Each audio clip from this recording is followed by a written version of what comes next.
Well, hi, my name is Sammy, and I'm the director of Storm Camp. And I just wanted to record this video ahead of your arrival at Storm Camp, just so you've got kind of a feel for what you're stepping into and what, if anything, you feel like you should prepare ahead of time. I mostly want to extend our thank you to you as you are embarking on this journey to come alongside students and help serve homeowners. And that's what we do at camp. I'm sorry that this is just going to be like a talking head video. I wore some exciting earrings to make it more fun for both of us. Storm is in Prior Lake, Minnesota at Holy Trinity United Methodist Church. Storm does not turn down a job that it can do, so there's no contingency on um, who we serve. We might be serving some people who are affluent and just need some help, and we might be serving some people who really couldn't stay in their homes if they didn't have some help cleaning up the yard. So we've got a broad spectrum of the people that we serve, and I just want to set those expectations as you're heading in. But a few things first. STORM stands for Service to Others in Relational Ministry. What we do at Storm Camp is work and worship. And so we spend the day out serving at people's homes. And then each morning, lunchtime, and evening, we have chapel and we spend time unpacking scripture together. I'm the camp director, and then I lead a great staff team. We've got people who serve as major group leaders. They are the folks who are checking on the jobs, meeting with the homeowners, getting to kind of know what work we're going to do, and then making sure that you've got the tools and supplies you need each day when you go out to serve. Each morning, you'll spend time connecting with your major group and getting information from your major group leader. We also have a couple staff members who are serving as major group supports. And so they might be helping more intensely on a job or just showing up for little flyby things, running errands. So we've got those folks. We've got a camp nurse on staff, so they handle all of our meds and then handle any kind of emergencies that we have or any needs for first aid. And then we've got an awesome band lead who helps make worship just really engaging and fantastic for Storm Camp participants. We've got Storm staff who are kitchen crew and kitchen leads with volunteers from the church as well. And they are looking at health forms and making sure that we know what allergies and dietary needs there are that you've noted and your campers have noted on health forms. And then we've got church volunteers who are helping serve as our tool people. They help in the kitchen. They're serving with our tech team for worship. And then we've got a great church liaison who is helping kind of bridge the gap between Storm Camp and the church community and greater community and lining up those volunteers and managing them. So we have an outstanding staff team. I am so proud of them and I love working with them each year at Storm Camp. I think that you will come to know as well that they are just rock stars. Your role as an adult driver, you'll have we split into what we call TIM groups, team in mission. And so there will be 1 to 2 adults in each TIM and probably 4 or 5 students. And that's the team that you'll serve with all week. So you will likely be driving students who are not from your church.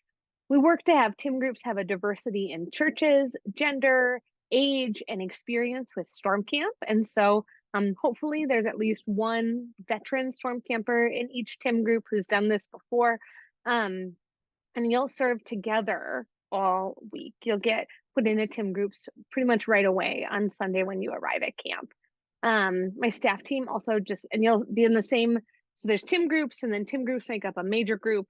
And then we've got 2 major groups that make up our whole camp. So that's just kind of how the organization works. You'll be in the same major group and have the same major group leader all week, and you'll be the driver for a TIM group all week. Your role is a big champion of safety. So we want you to drive safely and legally while you are at camp. Everybody's got a seatbelt.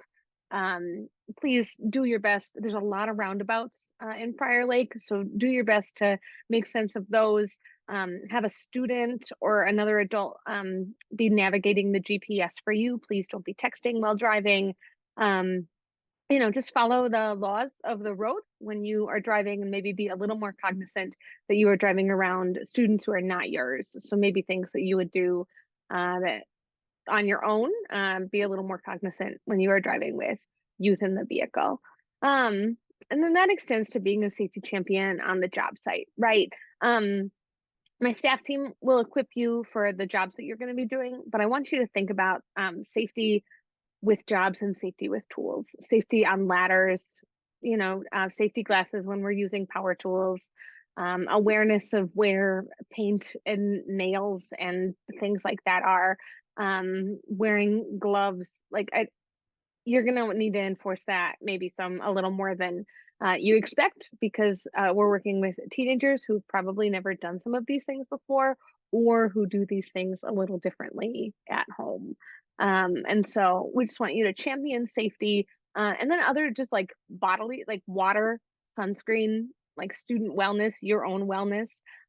Take breaks, find shade, make sure that we eat lunch and that everybody's doing all right. Um, I also want you to have like situational awareness in safety. Again, my staff team have visited the homes that you're serving and personally checked out the jobs, but we have not met the neighbors. We don't know what the neighborhood is like. We are not from these communities. And so, just so you're a little aware of situational awareness, staff show up on the job site to run errands or check in or take photos. Um, so somebody is probably going to stop by your job site sometime each day. Um, and so just kind of be aware of like a general safety on the site. And you are the only telephone on site aside from the staff who dropped in. We've asked students to not have their phones at camp or turn them in upon arriving at camp. And so make sure that someone knows how to use your phone to call for an emergency, especially if that emergency is happening to you perchance.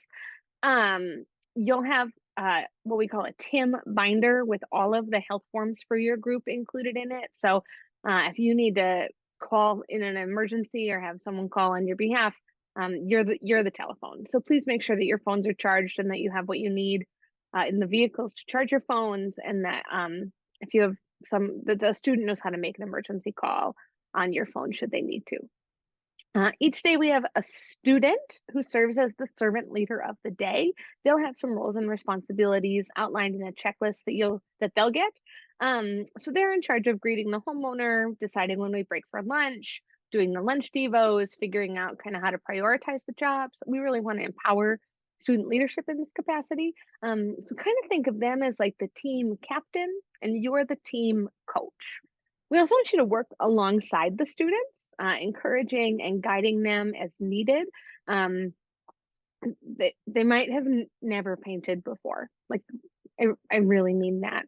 Or they might not know how to start a lawnmower and best practices for mowing a lawn. So we're not asking you to micromanage this. A lot of Storm is figuring it out. And I think that's great. And there are really great opportunities for students to grow. But like, we can't mow a lawn if we don't know how to start a lawnmower. And so for you to be encouraging and teaching as you go, rather than just doing the doing, I think that that'll prove for a really great team group dynamic for you and your students.